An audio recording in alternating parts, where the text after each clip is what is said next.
الرحمن علم القرآن خلق الإنسان علمه البيان الشمس والقمر بحسبان والنجم والشجر يسجدان والسماء رفعها ووضع الميزان ألا تطغوا في الميزان وأقيموا الوزن بالقسط ولا تخسروا الميزان والأرض وضعها للأنام فيها فاكهة والنخل ذات الأكمام والحب ذو العصف والريحان فبأي آلاء ربكما تكذبان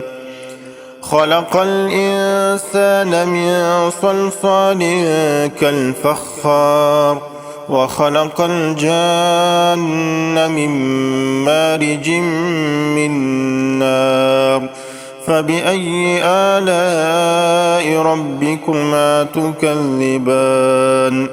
رب المشرقين ورب المغربين فبأي آلاء ربكما تكذبان مرج البحرين يلتقيان بينهما برزخ لا يبغيان فبأي آلاء ربكما تكذبان يخرج منهما اللؤلؤ والمرجان فبأي آلاء ربكما تكذبان وله الجوار المنشآت في البحر كالأعلام فبأي آلاء ربكما تكذبان كل من عليها فان ويبقى وجه ربك ذو الجلال والإكرام فبأي آلاء ربكما تكذبان يسأله من في السماوات والأرض كل يوم هو في شأن فبأي آلاء ربكما تكذبان سنفرغ لكم أيها الثقلان فبأي آلاء ربكما تكذبان يا معشر الجن والإنس إن استطعتم أن تنفذوا من أقطار السماوات والأرض فانفذوا لا تنفذون إلا بسلطان فبأي آلاء ربكما تكذبان يرسل عليكما شواظ من نار ونحاس فلا تنتصران فبأي آلاء ربكما تكذبان فإذا انشقت السماء فكانت وردة كالدهان فبأي آلاء ربكما تكذبان فيومئذ لا يسأل عن ذنبه إنس ولا جان فبأي آلاء ربكما تكذبان يعرف المجرمون بسيماهم فيؤخذ بالنواسي والأقدام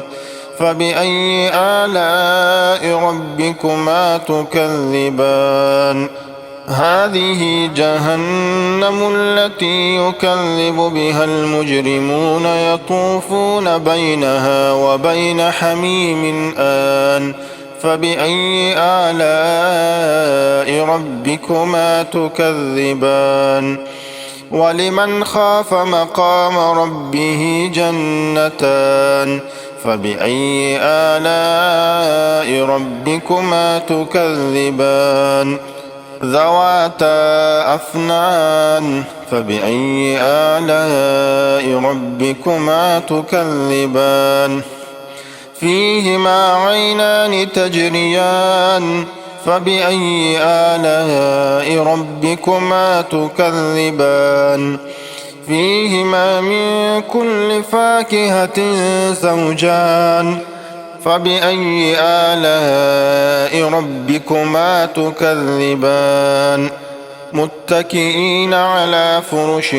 بطائنها من استبرق وجنى الجنتين دان فبأي آلاء ربكما تكذبان فيهن قاصرات الطرف لم يطمثهن إنس قبلهم ولا جان فبأي آلاء ربكما تكذبان كأنهن الياقوت والمرجان فبأي آلاء ربكما تكذبان هل جزاء الإحسان إلا الإحسان فبأي آلاء ربكما تكذبان ومن دونهما جنتان فبأي آلاء ربكما تكذبان مدهامتان فبأي آلاء ربكما تكذبان فيهما عينان نضاختان فبأي آلاء ربكما تكذبان فيهما فاكهة ونخل ورمان فبأي آلاء ربكما تكذبان فيهن خيرات حسان فبأي آلاء ربكما تكذبان حور مقصورات في الخيام فبأي آلاء ربكما تكذبان لم يطمثهن إنس قبلهم ولا جان فبأي آلاء ربكما تكذبان متكئين على رفرف خضر وعبقري حسان فبأي آلاء ربكما تكذبان تبارك اسم ربك ذي الجلال والإكرام صدق الله العظيم.